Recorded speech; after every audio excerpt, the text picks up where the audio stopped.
Hello everyone. तो लो जी, trending में आ गया खेसारी लाल यादव जी और अनीशा पांडे का 2025 का पहला चैता सॉन्ग, जो कि ट्रेंडिंग में आ चुका है।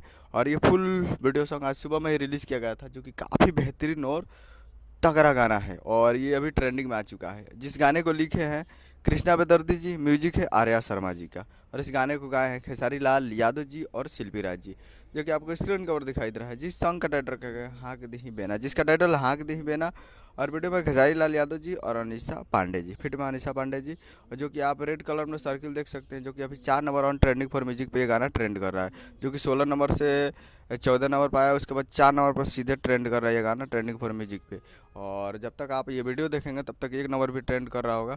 तो आप लोग जाइए और इस गाने को सुनिए। अभी तो 9 घंटा हुआ है और 6 लाख व्यूज हो चुका है और 78-80 हज़ार के करीब इस पर लाइक है और 20 हज़ार के करीब कमेंट है। तो बहुत ही बेहतरीन सॉन्ग है और ये ट्रेंडिंग में आ चुका है, जो कि अभी 4 नंबर ट्रेंडिंग फॉर म्यूजिक पे ये गाना ट्रेंड कर रहा है। तो आप लोग जाइए, जाकर खेसारी म्यूजिक वर्ल्ड पे गाना को सुनिए और 1 नंबर ट्रेंडिंग फॉर म्यूजिक पे लाइए। तो यही अपडेट हमें करा video channel subscribe bell icon पर रखिए, ताकि इसे खेसारी लाल यादव जी का लेटेस्ट वीडियो के लाइक चैनल सब्सक्राइब कीजिए। मिलता है अगले वीडियो में, तब तक के लिए जय हिंद, जय भोजपुरी।